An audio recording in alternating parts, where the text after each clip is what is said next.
The meeting is being broadcast, and there are members of the local media available here this evening.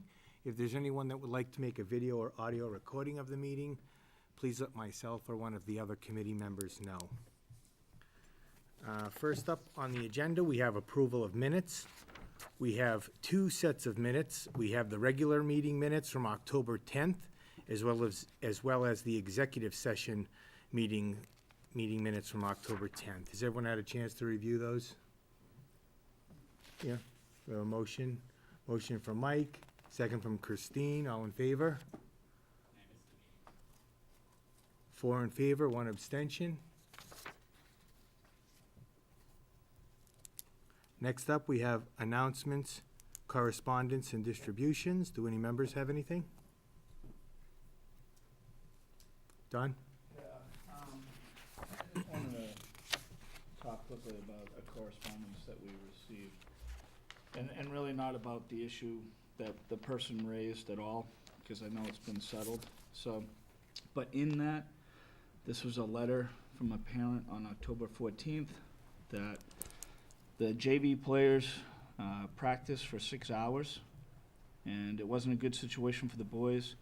Takes away from their studies and raises a chance of injuries. So when I got that, I sent an email to Mr. Tremblay as well as you, Mr. Lanzetta, asking if somebody could reach out to Richie and find out what the rule was and whether or not we're in violation. So I was also told coach was having the kids practice later in the day by the parents, because I got several phone calls on this. So I was wondering if the kids were hanging out at the school because of the late practice times, because the concern that we had from the parent was, or parents, there were several of them, that it started at 5, was ending at 8, but the kids were also asked to watch film and go to the weight room and everything else after school, so they were leaving at 7 a.m. and not getting home till 8 p.m. So, like, what about dinners? You know. So, what I did is I went out to the MIAA rulings book, the rules that they have, and I was able to find one that said during double sessions the maximum amount of time was 4.5 hours. And then it gets really kind of fuzzy the way they write it, because it was 69.51 that stated, daily activities shall be limited to a single session of no more than 2 hours.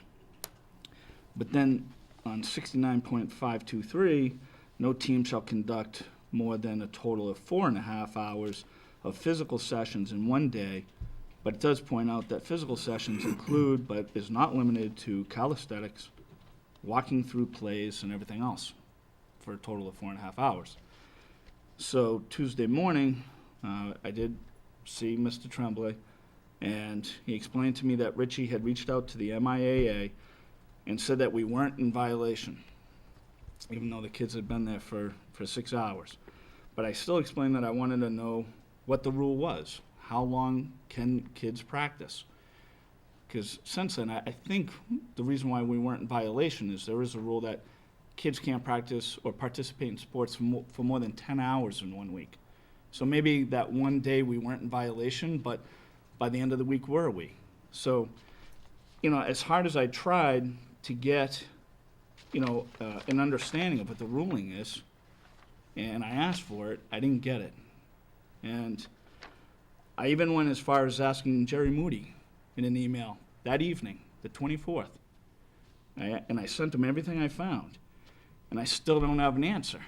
So I find it kind of disturbing that 10 days after I'm asking, that between Richie, Bob, Mr. Moody, I can't get an answer. So what I'd like to do is I would really love it if the policy committee would look into this, because maybe you guys can find an answer. And if there isn't an answer, if there already is a rule, great, that's fantastic. If there isn't one, could you put together something that states how long we're willing to have our kids participate so that they're not out for 6, 7 hours, whatever it might be. That's not it's not under our jurisdiction to mandate how long kids are in athletics. Did you call the MIAA? Yes? And what did they say? They told me that they would only answer to a superintendent or a athletic director, and that's why I asked them to find out what the ruling was and see what the rules are. All right, well, maybe we can follow up on that. We can get some clarity around it. Can I ask Christine a question? Why is it outside of our jurisdiction to see what a rule is or a policy, and if there We can do isn't that, but one? we can't put a policy in place for the athletic department. Am I correct, Bob? We don't put policies in place. It's under the MIA. It sets the regulations. That's I right. provided the committee with an update of what a typical practice schedule is, and with the exception of that one day that has the viewing of film and the strength and conditioning, which is all optional for a student. Now, just to comment, because the public may have a sense that we're having a 10-hour practice for kids. That's not the case. If a child, for example, is in school, if a student's out of school at 2:20 in the afternoon and practices at 5, they may wish to just stay at school, in which case they could do homework here. But provisions for dinner and all that, we don't make those. So the child would have to find a way, or students have to find a way to have dinner or pack a lunch to bring with him or her. But we're not asking kids, just to be clear, to have practice from 2:30 to 10 o'clock at night. They may have a break after school where they're doing something else, could be drama, could be just homework. 5 o'clock they may have practice. Those students that elect to watch tape or go see the strength and conditioning coach when she's available may choose to do that on those days. So I'll find out. I thought I had answered that in the email, but I'll go back. I don't have it in front of me. The number of hours, and it's just one sport that came upon us was in football, but I think we'll find out generally how long is a student athlete expected to practice and with games in a given week. And then the second, I guess, question is, what are the MIA guidelines, which are beyond our scope of policy setting? MIA sets that rule. So if the district wants to say, MIA says, yes, you can do whatever you want, for example, and the school department says, if we don't want kids more than 8 hours a week, then I suppose we could get there, but I don't know. I think I'll also look and see with Rich Get the Sabo about what is happening in other Yep, districts. find the clarity. What is the standard industry practice? Right. Yeah, well, I think MIA would be able to give you the answer. Yeah, and if they only speak to ADs and superintendents, then certainly I'll call Richard Pearson, who I know personally at MIA, and I'll find out what's going on. All right, thank But you. this happens all the time with sports, especially with a turf and a lit field. The kids are gonna have to stay after school and be occupied. Right. You know, so maybe, I don't know the situation, I don't have a football player, but maybe that's what the coach is giving them opportunity to be occupied during that time, or not, if they're gonna stay after till 5 or. And it's just the 6 one day, as I understand it, it's just that one, if it's a Tuesday or one. Was it just one day? It's just, as I understand it from. Or one from day what of I the was- week? One day of the week. Oh, And there's practice other days, but on the one day, it's the longer day. And that's because when they strength get the and late conditioning- time slot. Right. And it's because of the field availability, is Right. why. Well, I think the real main concern was that there was a game, and then kids were made to practice after a game, which seemed kind of alarming, so. And I get it, I mean, as a parent, I'd be concerned too, so I just wanted to know Yeah. what the ruling is, that's Yeah. it. I mean, to speak specifically to any of the sports, actually, you know, to have a late practice under the lights makes a lot of sense from a standpoint where if you're playing a game in the evening, you want to be able to prepare that way. But again, your point's noted. Bob and Rich will check on that with the MIA. Yep. And we'll have a chance to review that and move forward It's from there. fine, yeah. Yeah, I'll get back to you. Anyone else?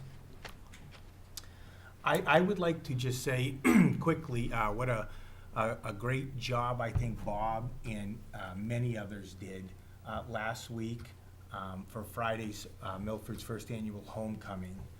There was a great reception in the courtyard.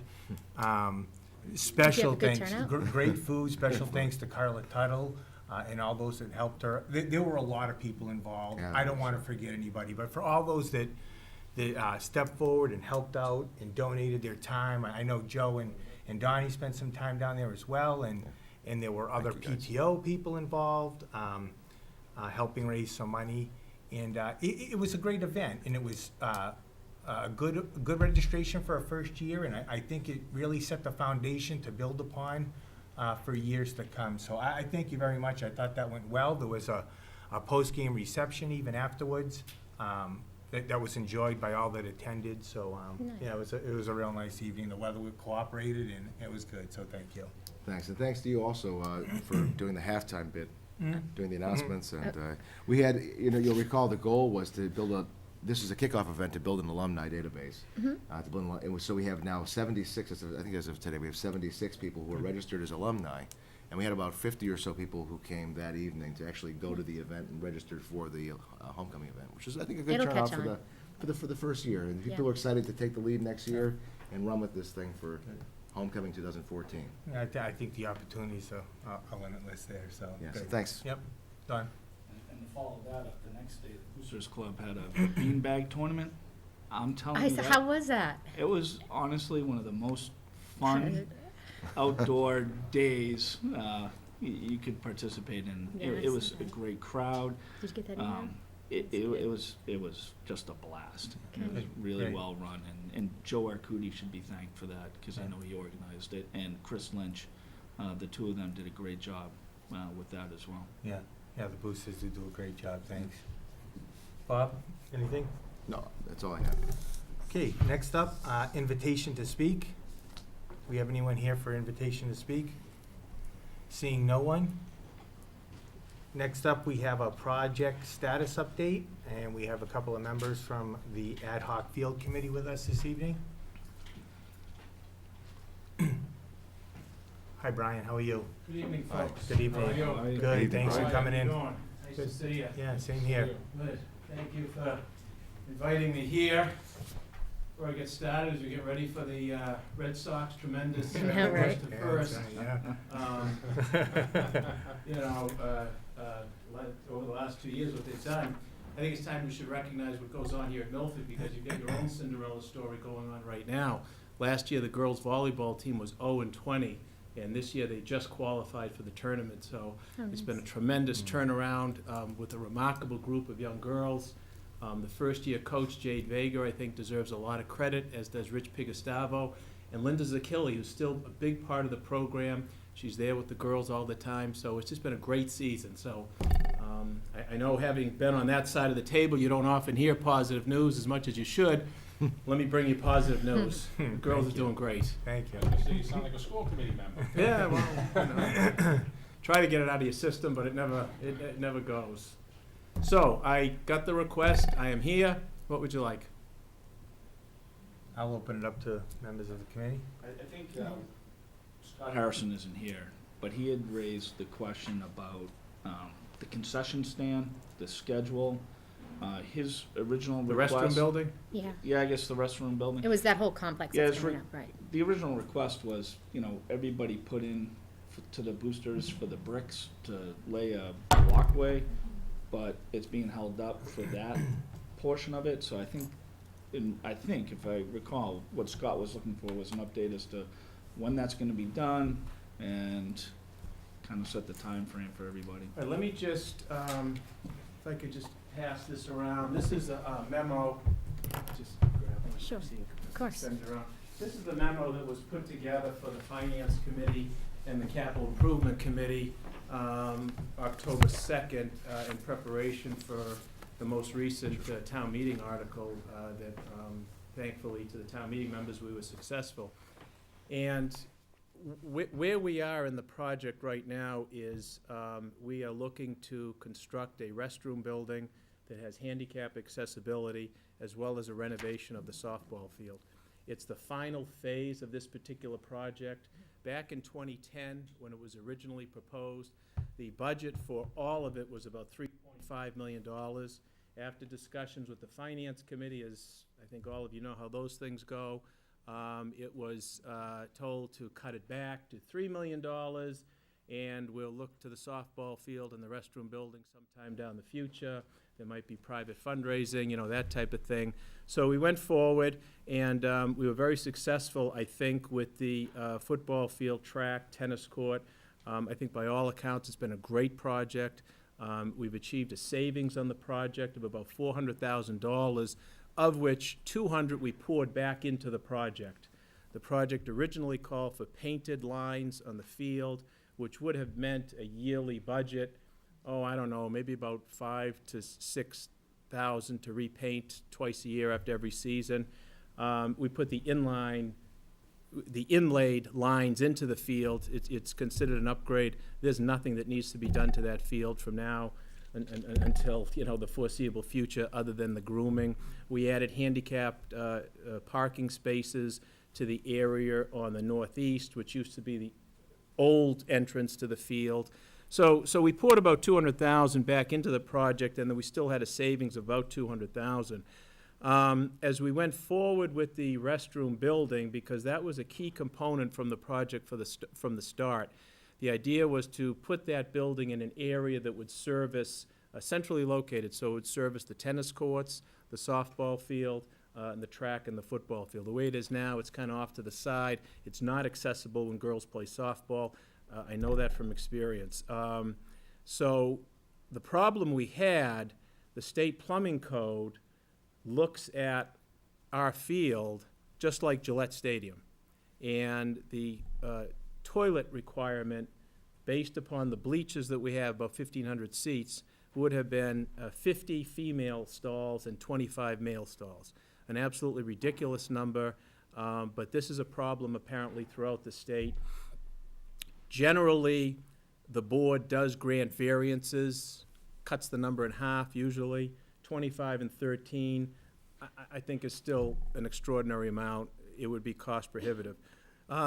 We undertook a long, extensive process to file a variance with the plumbing board that took almost a year. Joe Zakili, our plumbing inspector, was instrumental in opening some doors for us at the state. We appeared before the board, and they gave us a variance so that we have 6 female toilets and 4 male toilets. So that allowed us to spec out the building that we currently have right now. And I have the dimensions on this memo right here. So we were able to then go to bid for the restroom building that also has a concession component to it, but it's primarily a restroom building, and the softball field. And you can see the bids were open on September 18th. The low bid was Heimlich Landscaping at approximately $483,000. Now, the committee has available about $343,000, which includes the $200,000 savings that I talked about, and also a $150,000 appropriation that was got at the October 2011 town meeting as a partial funding towards this particular project. At that time, it was represented. We didn't know how many toilets we needed, but we knew we were going to need more funds. We knew we were going to have a savings on the project. We didn't know some yahoo was going to drive over 4 fences and really, create problems for us. But we knew we needed appropriation, and the town fortunately provided us that. So taking into account that $343,000, if you look at the soft cost, engineering, and in fact, we're going to relocate the building, which is another item I'll be glad to talk to you about. So the article sought $200,000 for the renovation of the softball field and the construction of this particular building, and that's what the town meeting approved.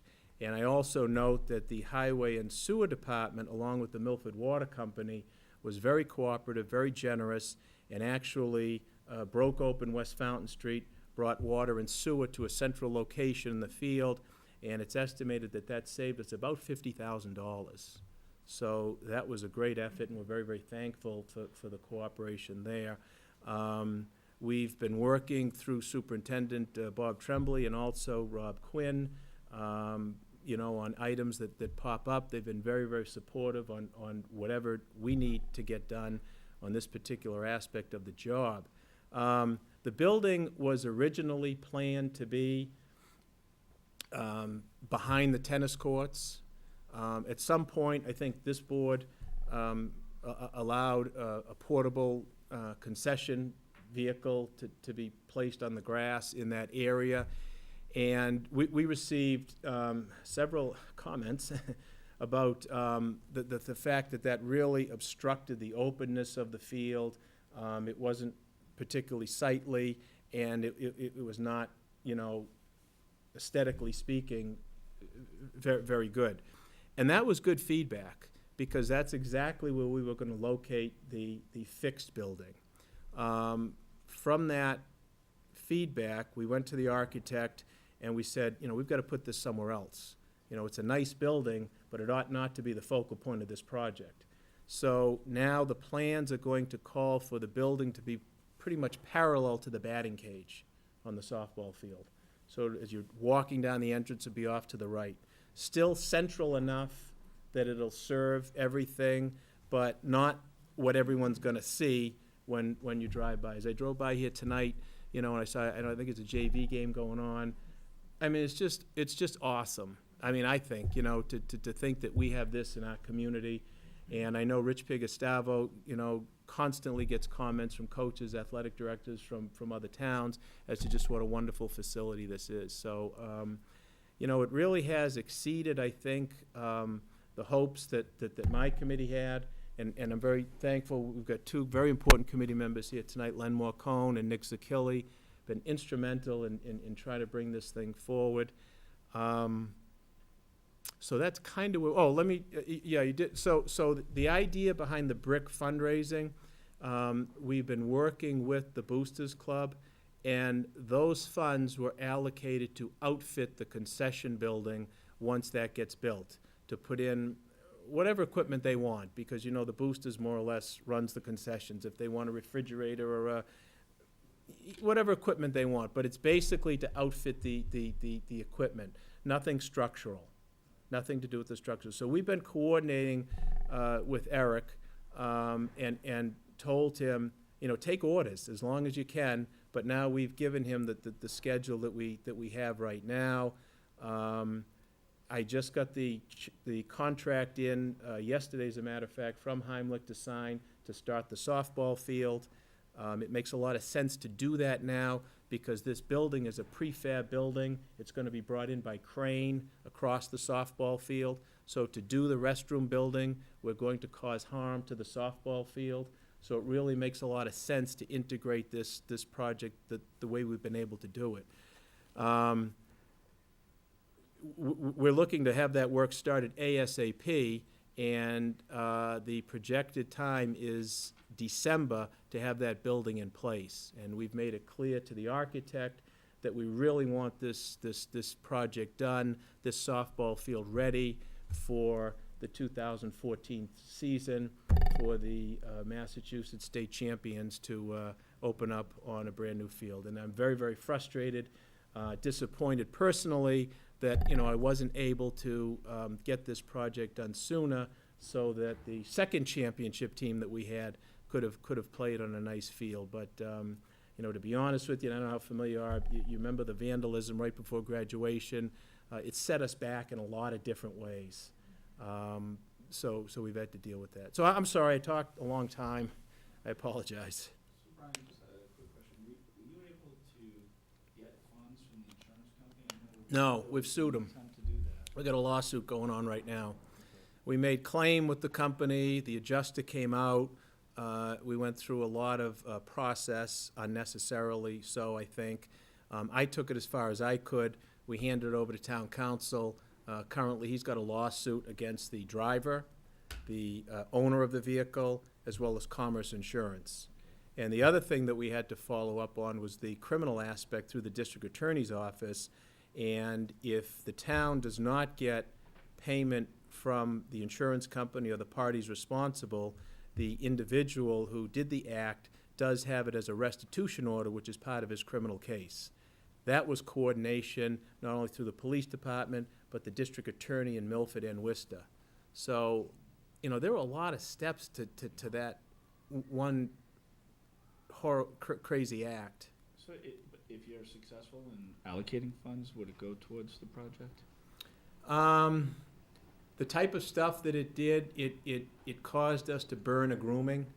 The field turf gave us 2 groomings under the warranty, and we basically had to use a grooming prematurely. Right. So we used a warranty grooming before we should have at a cost of maybe about $5,000. So I talked to Mike Brashani last week. He's got to have another grooming done. We're out of our warranty groomings, and now that needs to get paid for. I think it comes out of the Parks Department budget. But, you know, obviously, if we do recover funds, it's gonna go back, you know, towards that.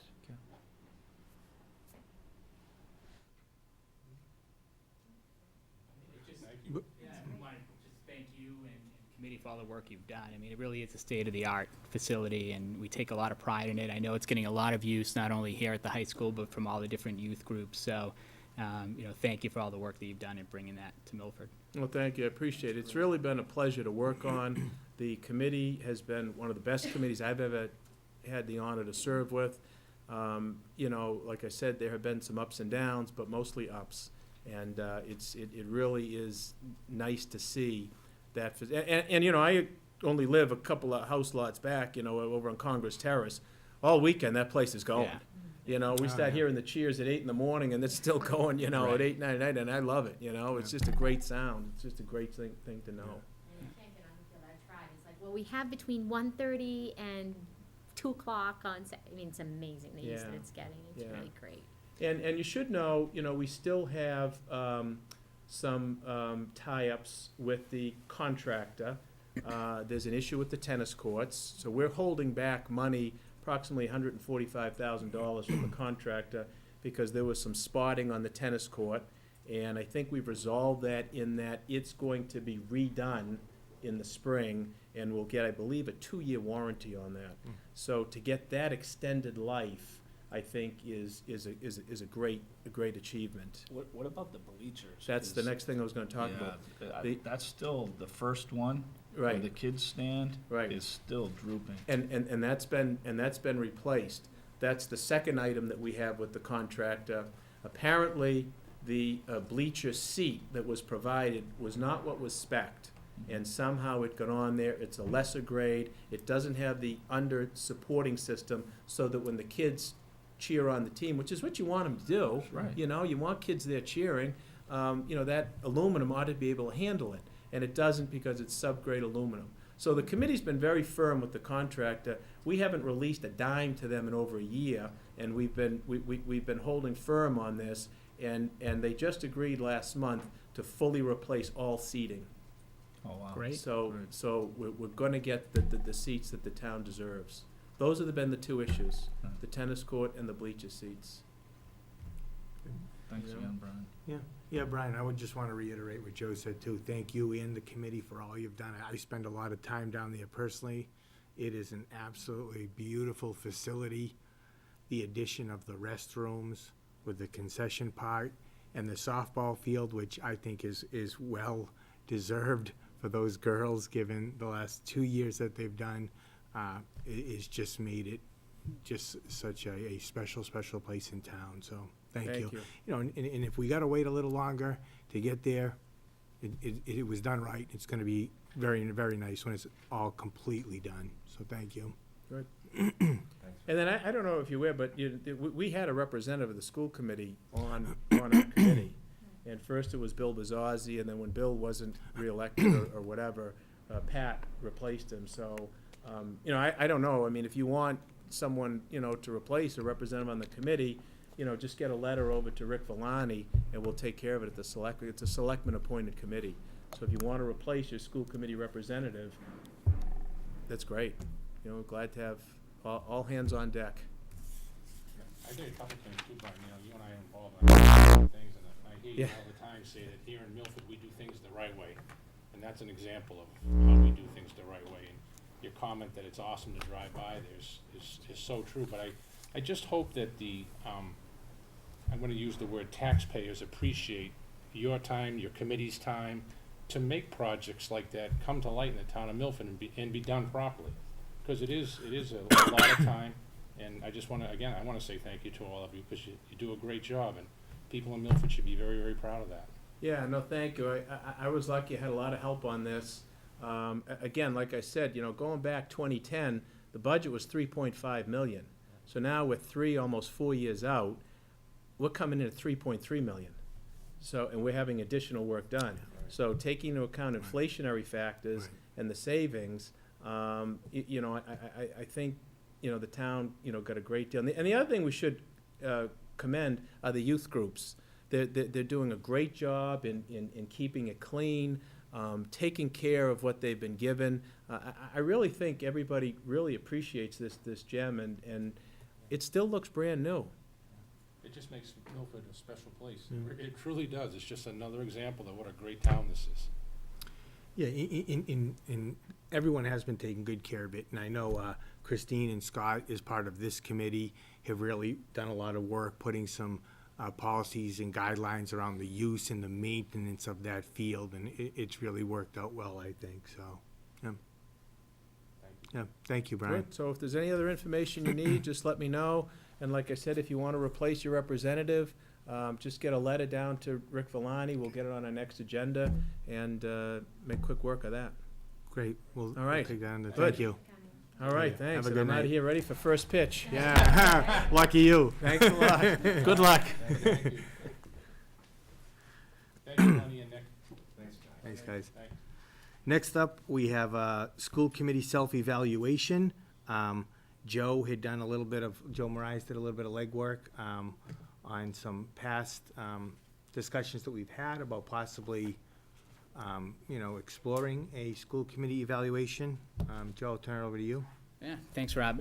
So you guys might recall that we had discussed the idea of performing a self-evaluation when we were preparing for Bob's evaluation. And I came across a guide that was in your packets on the MSCA website and thought that it would be worth reviewing with the committee. It's important that we establish a culture of accountability throughout the district. And, this exercise will help provide the school committee with an opportunity to really lead by example. The intent is not to grade our performance, but to review our practices, identify areas for improvement, and ultimately ensure, to your point, that we're focused on the right things and that the right things are being done the right way within the committee. So, I think there's a lot of benefits of doing this. I know for myself as a new committee member, this would be extremely helpful, just identifying what the different processes are and what the expectations are. But the packet itself is pretty self-explanatory. I can go through some of the steps. It's basically a 3-step process. The first is really planning the evaluation, so sitting down and determining what the criteria is going to be and what the different measurables will be. The second is having each of the committee members complete the evaluation. And then the third is reviewing the data and processing the data. They do make a recommendation that we bring in someone as a facilitator. That's something we can talk through. But I'd like to propose that we move forward with this. But before I do that, I just wanted to see if you guys had any thoughts or if you had an opportunity to look through the information. I looked through it, I read through it. Having been here however many, 6 years, we haven't done it before, but it could be a very healthy exercise to do. I don't know that we need an outside facilitator. I honestly think that when we've sat around the table and had discussion, it's been fair amongst the parties, so I'm not sure what an outside facilitator would do. I mean, I think we have a good system going. I think everything can be improved. But, if it's something the committee feels that they'd like to go through, then I'll be all for it. Yeah, I think it certainly has its merits too. It talks a little bit in here. Certainly our, the elections that are held certainly speak to the people that the taxpayers and the community want on the board, but that doesn't mean whoever ends up on the board couldn't be improved by an evaluation process. I know there was a facilitator mentioned, as Christine said. Do you know if there would be costs involved in this, or we would use someone within the system, or? Well, so there's no requirement to use a facilitator. It was just a suggestion. And you can use members of the community. So you can even look at past committee members who might want to get involved and help us with that process. But again, there's no requirement for that. I think that they would just help facilitate some of the conversations that would occur. And again, the intent isn't to pass judgment on anyone or pass judgment on any practices or grade anyone. It's really about fostering that communication, that dialogue that you had mentioned. So just sitting around the table and having a conversation, I think, is extremely helpful. And it will help us identify, even small things, like, coming on board as a new committee member. It'd be great if we had a packet that a new committee member come on board would receive that had all the important documentation, all the information they really need to hit the ground running, right? So we could sit down, identify what that information is, and put that packet together, right? Joe, when I went through that, and there's a part that talks about that, I totally felt like, boy, when I came on board, I wish somebody had told me, Baptism by this is fire. how the meetings Right. are run, these are all the Baptism. things you need to go out and do, and everything else, and, because you kind of come into this absolutely blind, and, unless you're really studying on TV, and that would be alarming. Well, there Right. is the charting the course Yeah. too, that, Yeah, you know, it's we all, charting the you know, course. we're all required to take and. Yeah, And I going know I've down to done the it. town hall and getting, Yep. all these little things that you never thought of, so if anything, if going through this exercise gets something together for a new person to come on board, to get up to speed faster and feeling more comfortable faster, because let's face it, when you come on to this for the first time, it's an awkward, uncomfortable feeling, Yep. because you don't know the system. So to me, I would look at it as more of an onboarding process for new members would be fantastic. And if that's what comes out of this, then I'm Yeah, and I think I'm all for it. that's one benefit. You touched on the charting the course, and that, we've all been through that, and that's extremely valuable. But there are other professional development programs too that we should all be going through or looking into as well. That's just one course that the MSCA offers, but they offer so much more that, we're paying for this membership, and I'm not sure if we're really tapping into all the resources that are available to us through the MSCA. So this might be an opportunity for us to sit down and really identify what those resources are. Should we be leveraging them? How can we really improve the overall process going forward so that, we're all focused on the right things, right? So, there's a lot more, right? Obviously, as a school committee, one of our roles is advocacy, right? And advocating not only at the local level, but at the state level. So what are some things at the state level that we need to be concerned with from our district's perspective that we should be reaching out to our legislators about and advocating for? So I just think it would add a lot of value. We might find maybe the onboarding thing's the only piece that we take away, but we may find there's a lot more that we can learn from that experience. I think, Joe, you make a great point, and I use as an example, 5 years, Christine, 6, when I got elected, then the first thing after you get elected, before your first meeting, they invite you, because we're going through the budget process, they invite you to a budget meeting. And now Kathy does this beautiful job with a spreadsheet, and you're looking at the spreadsheet, and you're like, so you got that fear factor going on. And then they tell you your first meeting, just sit down and open these and close this, and then Bob hands you this big white book. I got 2 versions, I don't know why, but I got 2 of them. You're just so overwhelmed that, and then they tell you, if you have any questions, talk to a senior member, and, I think the evaluation process is important, that we can work through, as you say, processes, put them in place so that when a new member is elected, he or she, then we can go to them and say, okay, this is the next step, this is what you do. It's, and we've got it documented. It isn't, if you get a chance, just call my cell phone and I'll answer any questions you have. Oh, and here's Kathy's budget, good luck with this. And you're like, I think it will help a lot in all of that. And I agree with you. I think there's so much, and I never have, but I agree with you, there's so much help out there from the state level that we never even tap into. So maybe that would open up our eyes a little bit more to tap into that. So I think it's a great idea. I think there's always room in your life for improvement, and I think self-evaluations are very, very important. I really do.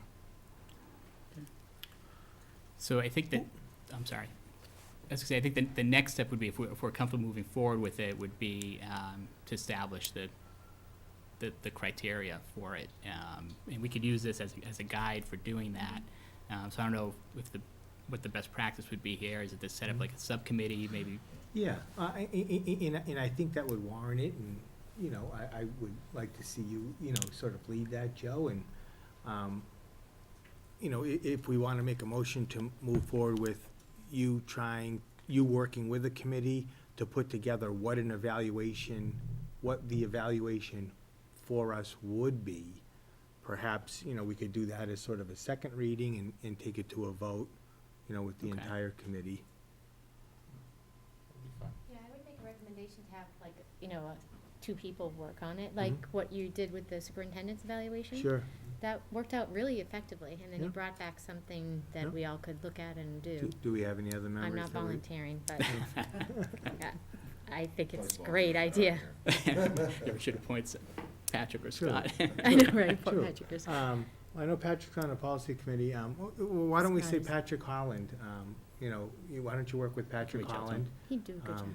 He'll work with, he's Yeah. got some good experience, I Yep. think he's been on the committee for a while too, and could give you some good direction, and when you guys come up with something, we could put it on here for a second reading, and, we'll take a look at that. Okay, Yeah. that sounds good. Thank you, Joe, appreciate it. Thank Yeah, you, no Joe, problem. great job. Next up, we have the report of the superintendent of schools, Bob? Just a few very brief updates this evening.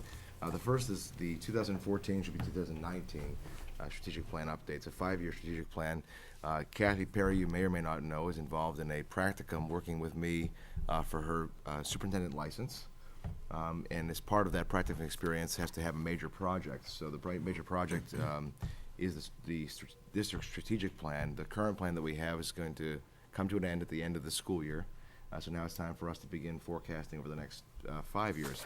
So I'll be working with Kathy on putting that together. I wanted to put this on the agenda now, and not only for tonight, but to have a follow-up as an item at a future agenda, to have a good discussion with the committee to see a draft of what the administrators, so Kathy, and I won't speak for you, but I don't know if you want to tell the committee what work you've been doing or what you have planned to do to get information to put this together, and then I can speak to the steps I think the school committee should take from that point. So maybe you just brief everybody with what you've been doing. I can just speak to that.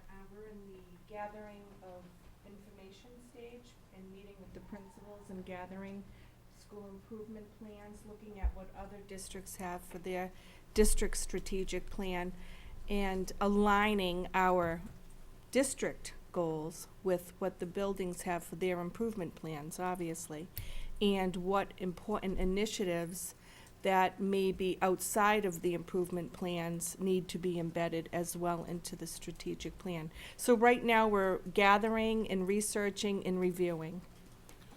And just to expand upon that, it seems as though the last few years, and every superintendent I think you would speak with would agree, we've been really having to deal with the state demands. We've been playing catch-up with all the state demands that we put into place, budgetary demands that for, whether it's with ELL or special education, all around compliance.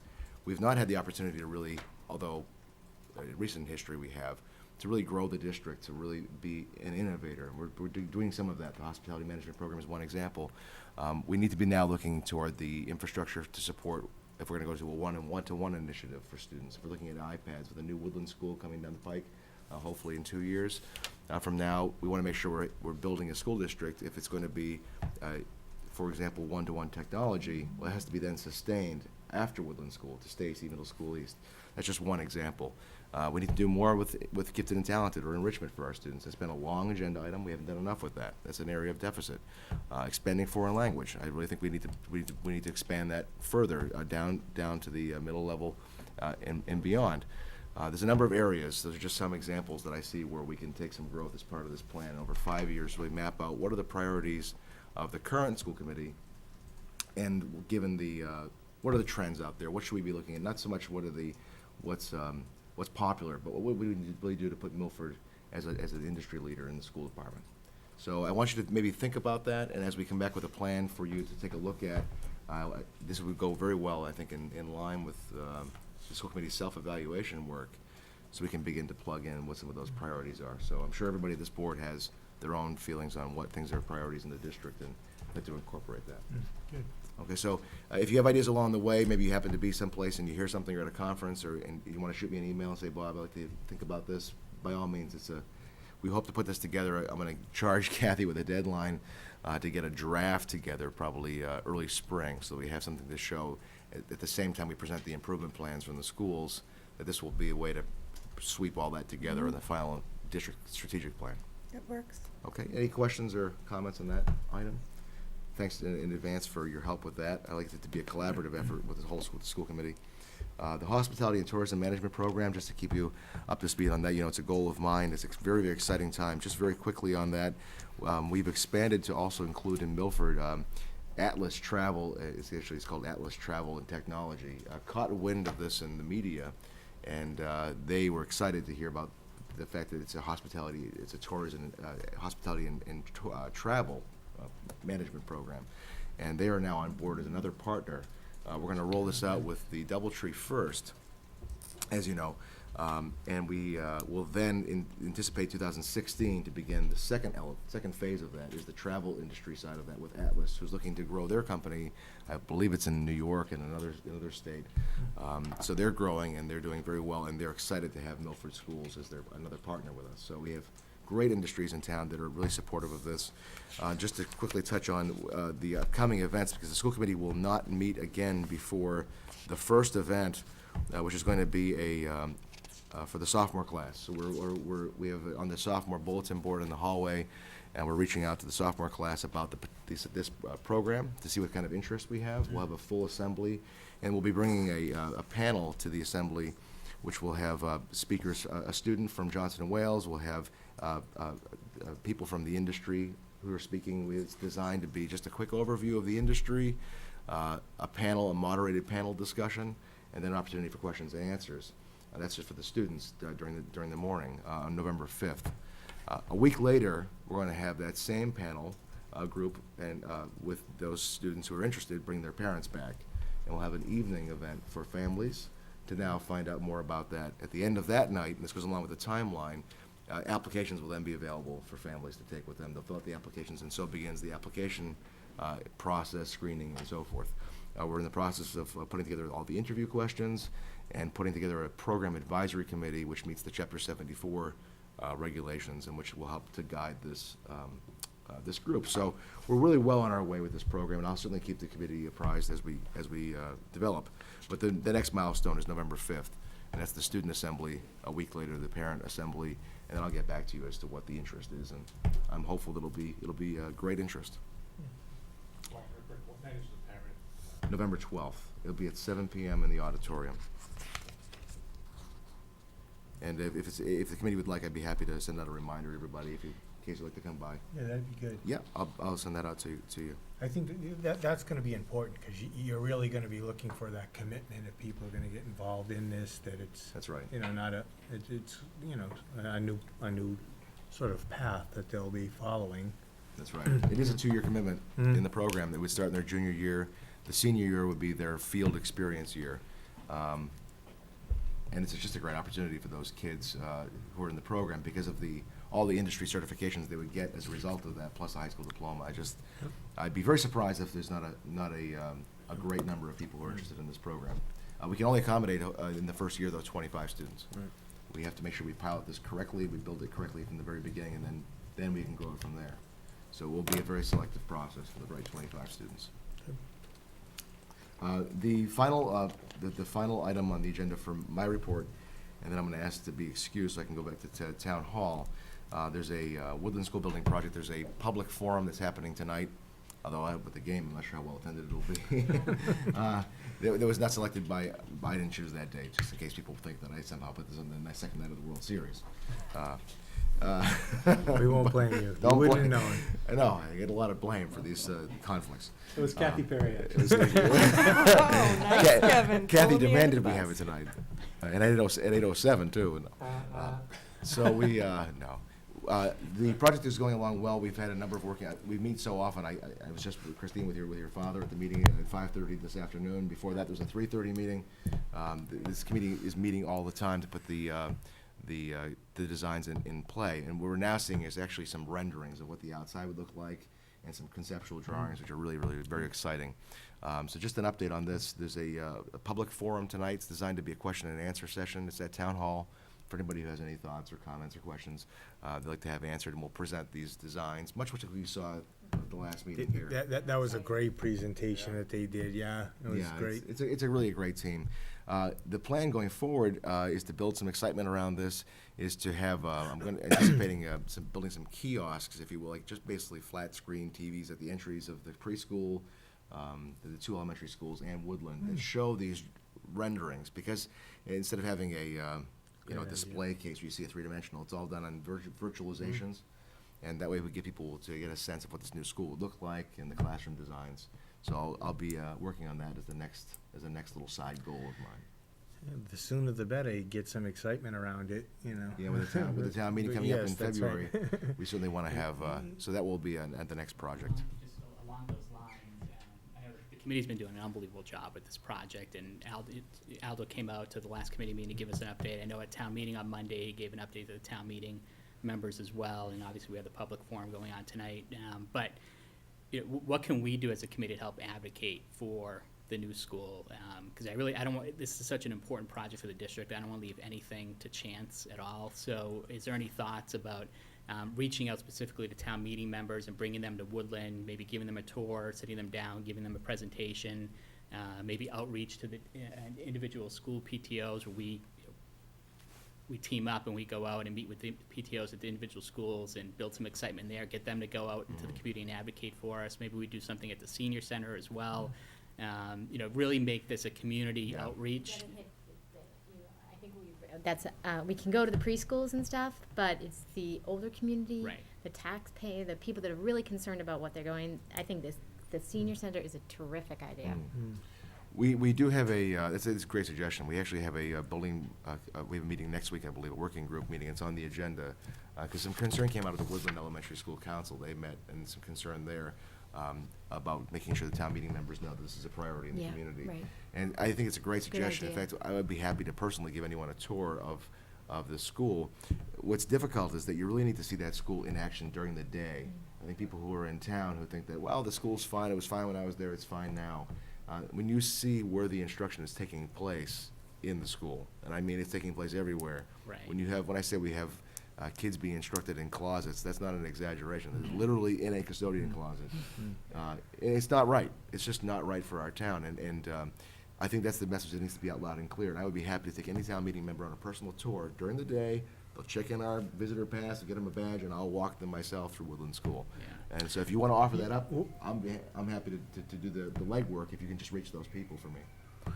Yeah, I mean, you know, I know there was the video that was put together too, that went to town meeting. You know, maybe we could use that to push out as well, to show, hey, Or look, use, this is. or use the cable TV, and, you know, people don't realize how Yeah, much people show flip that, through because- that, or because- what population in town flips through that and catches that. So if you put together a Yeah. really nice video with the new Yeah. plans and what's needed. In I don't remember the showing last one.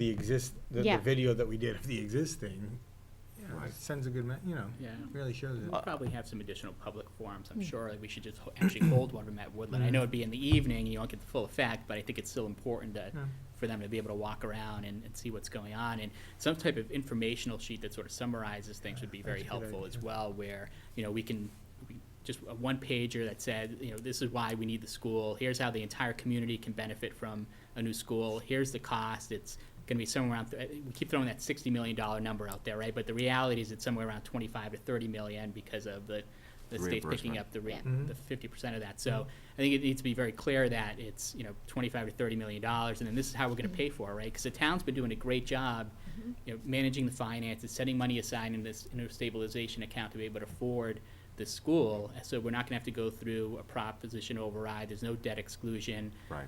You know, we can afford this, and we obviously need this as well. And this is the perfect opportunity to be building a school. It's a low interest rate environment. So we couldn't have asked for a better time to be doing this. And I think we need to be able to summarize that, get that message out there, and then really hit the pavement and start advocating for this. Yeah, we'll put together a bulleted one-pager so you have some talking points, and then we have talked about actually having a sort of a focus on town meeting members and orientation for them, and I think holding at Woodland School is a great suggestion. And I want to underscore with the point you made, Joe, about the MSBA and the reimbursement. We may not get another bite at that apple. Nope. So if all of a sudden we say, well, you know what, we may not, the next $60 million school, when by the time it might be $80 million, That's right. and it's going to be all Milford. Right. It's not going to be a $40 million give back. So the timing is, the window of opportunity is, people need to understand that. It's one of the good bullet points to put on. Yes, Yeah. consider it a bullet point, so, Yeah. great suggestions. Yeah, good idea. Very good. So unless there's any questions on my part of the agenda, I'm gonna run over to Town Hall and go show my support for the school project over there. All right, thanks, Bob. Yeah, good luck over there. Okay. Let us know how it goes. Thanks, sir. Next up, we have the report of the Assistant Superintendent for Business and Human Resources. Kathy? Yes, this evening I have 4 warrants for the committee's approval. The first warrant is in the amount of $14,928.63. Have a motion from Don, second from Mike. All in favor? Unanimous in favor. The second warrant is in the amount of $165,325.68. Have a motion from Joe, second from Christine. All in favor? Unanimous in favor. Third warrant is in the amount of $15,643.01. Motion from Christine, second from Mike. All in favor? Unanimous in favor. And the last warrant is in the amount of $273,127.28. Motion from Mike, second from Don. All in favor? Unanimous in favor. The committee has a list of the latest appointments from our previous meeting. No vote is required. And also for the committee's review is the monthly financial statement. And there is no issues to report tonight. Still on track? It was still Still on on track, doing track. pretty good? Yes, No surplus in there, Kathy, no anywhere? surplus yet. Sure about it? All I right. hope not. I hope we do by the end of the year, Yep, but okay. All right. That's everything, Kathy? that's everything. Thank Thanks, you. Rob. Next up, we have the report of the Assistant Superintendent for Curriculum, Instruction, and Assessment. Kevin? All right, I have 2 updates for the committee. The first is, there's a question about homework help and homework centers across the district. And I just want to give you an update on what's happening at each school. Across the district, every teacher offers before or after school help 1 day per week. So that's a practice that's happening across the district. As well as it's at all the schools too, a number of teachers will bring students, and again, depending on the level, during recess or lunch and work with students as well. At the Woodland School, they have Woodland Achieves, which happens 2 times per week, which is an hour program. Students are identified based on assessment data, and buses are provided for that program, and that's funded through Title I funding. There's also the intervention and enrichment block during the school day where teachers work with students as well. At Stacy, in East, they have a homework center. And at East, I had an average of about 10 students per day. The slowest day is Monday at about 5 or 6 students. These numbers tend to blossom right after progress reports and report card time. Naturally. And then they kind of go back to their averages the rest of the time. Milford High School students use the library after school to study, to work on homework, and to work on group projects. And again, they have a support center for struggling students. A question was asked about potential barriers to students attending the homework center or the extra help sessions. And none of the responses I received from administrators and teachers that I spoke with are all that surprising. Obviously, transportation can be a big barrier after school. Some students work at the high school level, and are involved in activities which prevent them from staying after. Personal responsibilities from the middle school on up, family commitments with younger siblings, or some other family responsibility, or some of the things that was shared with me. Okay. All right. My second update, I wanted to share with you on October 11th, during the professional day, the focus of the day was response to intervention. And I want to share with you some faculty slides. A number of faculty members actually put presentations together, and I wanted to show you some of the good work that they were doing. And I've got about 7 or 8 examples that we're going to move through pretty quickly. First, I just want to talk about how we use the day, and kind of how this kind of builds into what we're doing on our day-to-day practice. There's a presentation by Mike Rulon, who's from ASCD, who's an expert in response to intervention, and he did presentations at the 2 elementary schools and at Woodland and at the high school. The middle schools had already seen him previously. A big focus of a lot of the presentations was the workshop model, which I'm going to talk about briefly, setting learning targets, use of assessment and feedback, and closing a class with a debrief session. And these took place in whole faculty presentations, small group presentations, and there were several working groups that worked on various aspects of the workshop model or the RTI process. This is kind of the workshop model clock, and this is broken down into 60 minutes, but it can be adjusted to any time period. The 5 components are the anticipatory set, where you open the class and activate prior knowledge, which is about 5 minutes in a 60-minute class. The review of learning targets or essential questions, which again takes about 5 minutes. The lesson or presentation of concepts, which takes about 10 minutes, so that'd be some new material presented to the class. Guided and independent practice, which takes about 25 minutes, and then a reflection or debrief at the end. And during all these components, teachers will formatively assess students, provide actionable feedback, and differentiate the instruction. And again, these are slides that were developed by the teachers. I want to emphasize that these aren't my slides. Learning targets, and again, I want you to just get a sense of some of these components. Learning targets are the lesson objectives written in student-friendly language. They reflect standards in Common Core curriculum. There should be a content target, a process target, or behavior target, depending on the lesson.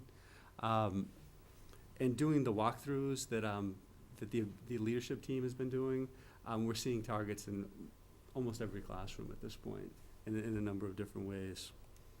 And these are just some of the examples of the targets. These are from an elementary school. And it's kind of hard to read, but you can get a sense. I could add numbers within 20. I can read and write numbers to 1,000 in different ways. These are just from a particular day. It's just a quick snapshot. Here's another example. I can evaluate the story. I can use spelling patterns to spell new words. Again, early elementary examples of some learning targets. There was also a number of sessions on feedback and types of feedback, and we're really trying to focus on descriptive feedback, which provides students with specific, actionable information that positively impacts their learning and performance in the classroom. Again, it's specific to the work or performance that they're focused on. It connects directly to the learning targets. It identifies strengths and gives specific information for improvement, and identifies strategies for moving learning forward. And again, the 2 things you want to do is you want to acknowledge student success, and you want to guide future thinking. And these are just some broad strategies for using feedback to support success in the classroom. Again, notice the focus on strategies and process rather than facts. Clearly, it's important to identify whether a response is correct or incorrect, but more importantly, we want students to develop the skills, strategies, and tools to get to the next correct answer and be able to articulately explain how they got there and why their response is correct. We're really looking at those higher level critical thinking skills, and this type of feedback kind of drives that. And again, written feedback, and this is an example from an elementary, just a very brief elementary writing piece. And again, the teacher provides positive feedback about the details and word choice and makes a recommendation about the structure and flow of the piece. These types of dialogues are critical to student improvement and learning in the classroom. When you hear like great job or awesome work, the stickers we all got when we were kids, that doesn't really tell you anything. It makes you feel good for a little bit, but it doesn't really move you forward in your writing or your work. And we really want to, if it is great or awesome, we want to know why, what specifically is happening, so they can continue to build on that. Another way to do it is through Post-it comments.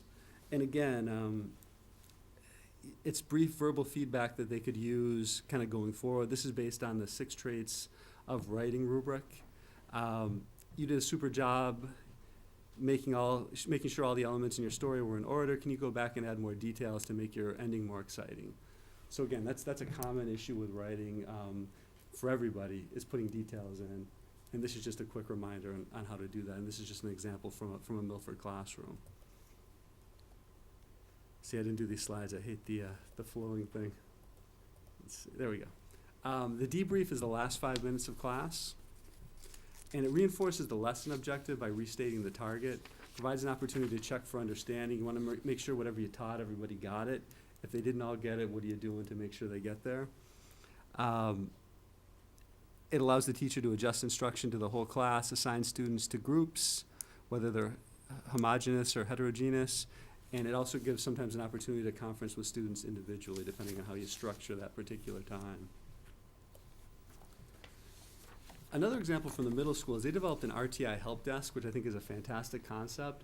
Teachers who are struggling with a particular issue related to response to intervention can actually send an email to the RTI help desk, and get a response from one or multiple teachers. And I'm going to share an email that they shared with me this week. The question was, do you recommend that reteaching take place in the classroom or an alternative setting? I'm currently reteaching after school, but I'm having difficulty getting most students to stay after, again, to that issue with transportation. We have a cluster of students who require reteaching and another who is keeping up with the material aligned with our pacing guide and therefore are not benefiting from such reteaching. Any insight is appreciated. A response from one of the RTI help desk teachers: intervention in the time frame is the piece that is most difficult, especially if the student cannot stay after school. I personally try to build the review into the warm-up of the day. I also try to seek out those students while the class is working independently as well to help support them with whatever they're struggling with. So just again, an example of a question and a quick response. The great news, and we're seeing evidence of this through the walkthroughs that we're doing throughout the school days, is all teachers are setting learning targets or objectives for each class, a real focus on formative assessments and differentiated instruction, using assessment to inform instruction and a focus on student learning instead of just grades, which is really the direction we want to go in.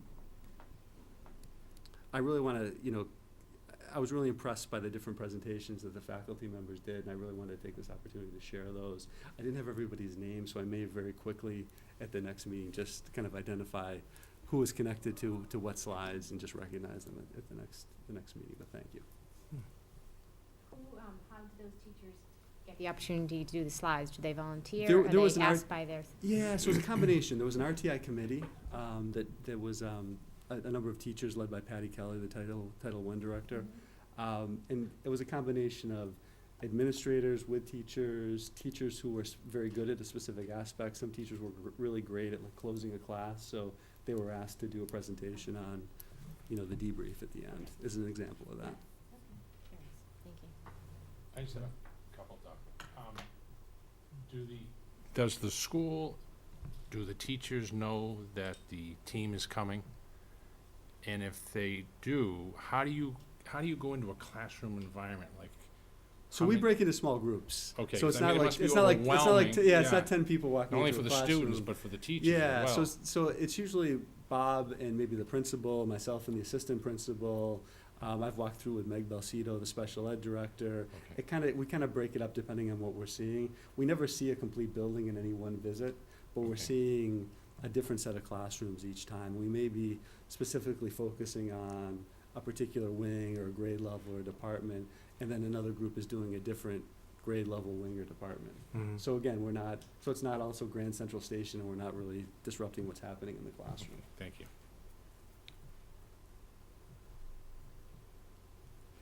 Thank you. All right, thank you. Good update.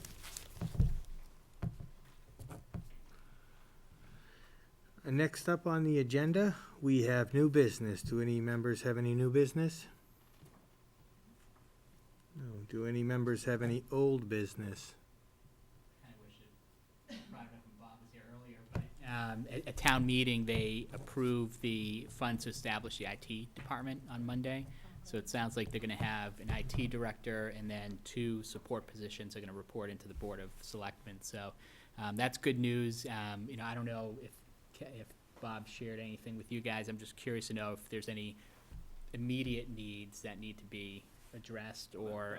There was an article in the paper, and I know from talking to Bob as well as Mr. Villani before, they've hired an outside firm to do a needs assessment, and in the article it even talks about that within, I want to say it said 6 weeks, they'll have a report identifying what all those immediate needs are. Good. And it'll help determine their hiring needs to be able to address those. Okay. This is what I think also, took from another example of how lucky we are to live in this community, Joe, was there, I was there, is that, and correct me if I'm wrong, Joe, but I don't believe any article got voted down for funding. Every single article got approved. It did, Whether this it time was, around. yeah, some right. were a little, but whether it was the highway department truck or the IT director, but every single article went through, Yeah, which no, again, you're right. yeah. And a lot of credit goes to the different department heads, right? They truly vet everything out before even bringing Right. it to town meeting. So when they eventually do bring it to town meeting, it's because there's a definitive need there, and I think Right. the town meeting members recognize that. Yeah, and I mean, the need to review our IT for ourselves as a school and the town has been way overdue, so that is great news, you know, I'm anxious to hear what kind of needs they are gonna come up with. I worry that it's gonna be quite a lot if it's a thorough review, but we'll look forward to seeing that. Still give you somewhere to go. Sure, to yeah. Plan, like a roadmap. Right. Prior to this, it's been putting out fires, no Yeah. roadmap, you gotta Right. build it, you know? Yeah. So I'm excited. Thanks, Joe. Any other members? Okay. Tonight, we will not be having executive session. So is there a motion to adjourn from Don? Second from Christine, all in favor? Unanimous in favor, thank you.